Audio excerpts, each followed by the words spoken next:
from home and my thoughts ever roam to old Erin far over the sea. For my heart it is there where the skies are so fair, and old Ireland is calling for me. Oh, I want to go back to that tumble-down shack where the wild roses bloom round the door, just to pillow my head in that old trundle bed, just to see my old mother once more.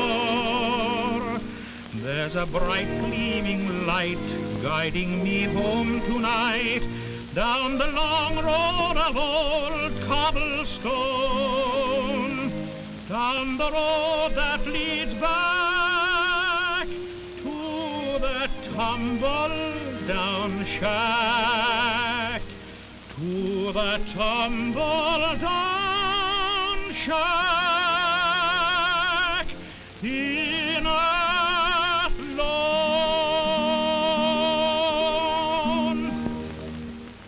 In traveling the road that leads back to that tumble-down shack in Athlone, we soon discover that the real charm of old Erin is in her picturesque and peaceful countryside, where a vast majority of her people engage in agricultural pursuits and live in humble but happy circumstances.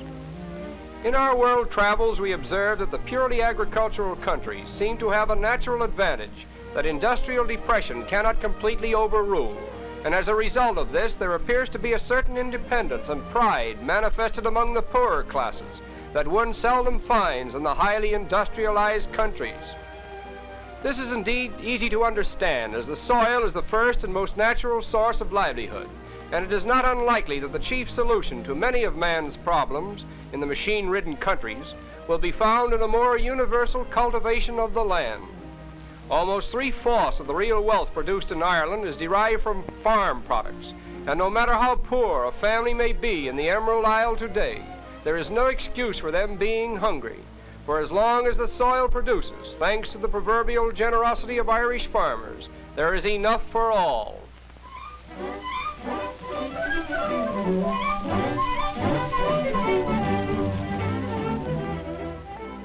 And here is Dick Harrow, who says he's the fattest man that ever set foot on the Emerald Isle.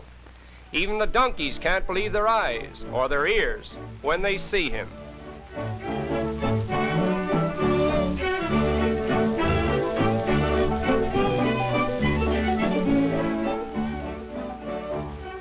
Dick says he weighs 560 pounds, is 5 feet 11 inches tall, 35 years of age, married, and has a perfectly normal son.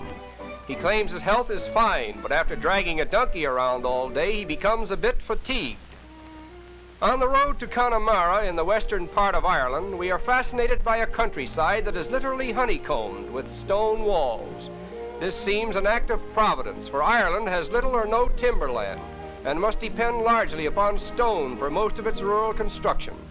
The superabundance of rocks, therefore, accounts for the unique little stone houses which are characteristic throughout this part of Ireland. But in the country south of Dublin, we find the picturesque thatch-roofed cottages for which southern Ireland is noted. This setting is humble, to be sure, but to sit in an old kitchen beneath the low rafters of a thatch-roofed cottage, sipping a good cup of tea and listening to the tales that Irish peasants tell so well, is to know Ireland as it can never be known otherwise. Here a stranger needs no introduction, for he is always a welcome guest. Rural life is made doubly picturesque by the little donkey carts that are ever present along the country roads.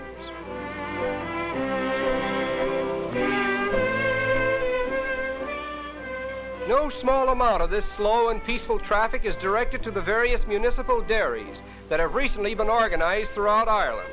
Here the farmers, rich and poor alike, come each day with their respective contribution of fresh milk, which is scientifically transferred into cream, butter, and cheese, important commodities of the Emerald Isle. Country fairs in Ireland are always picturesque and interesting. They afford a source of diversion for the people and also provide an opportunity for the Irish farmer to compete with his fellow farmers in the display of prize-winning livestock. In this case, it's "Ba, ba, white sheep, have you any wool? Yes, sir, 3 bags full." And while we're on the subject of nursery rhymes, a certain Irishman told us that this bull was the father of the cow that jumped over the moon. But maybe that's just blarney and typical of the fantastic tales that one is apt to hear in the good old Emerald Isle. Perhaps the most unusual livestock market in the world is to be seen at Galway, a thriving little town in the south of Ireland, which graciously surrenders its main street about once a month to the farmers and their cattle. It is a great day for the Galway storekeepers, even though occasionally the cows insist upon pushing their way into the stores.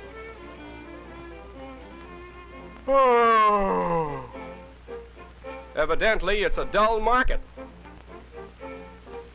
The types of people that usually assemble here are representative of agricultural life in Ireland, and although they may be plain in manner, they represent the backbone of a country that could not exist without their cooperation.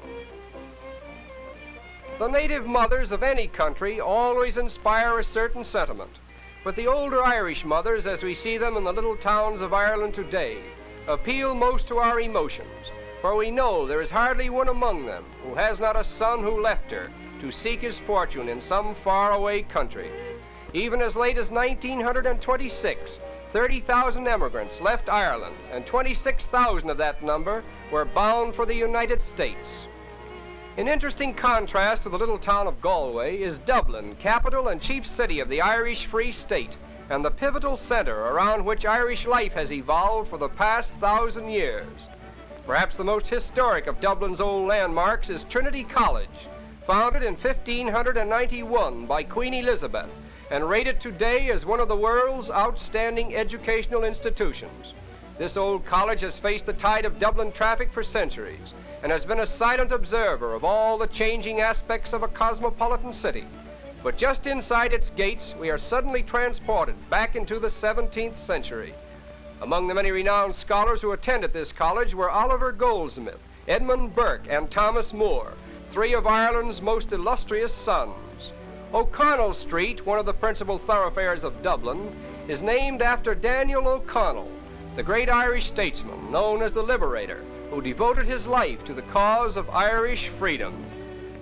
Although excessive emigration has been a great drawback in the development of Ireland as a nation, since the inception of the Irish Free State, the tide of migration seems to have been curtailed, and this may be an indication that a certain pride in home government is arousing the interest of the young Irishman and prompting him to remain in his own country. And well he might, for Ireland is one of the most interesting, healthful, and picturesque countries in the world. And it is with this thought that we bring our Glimpses of Erin to a conclusion.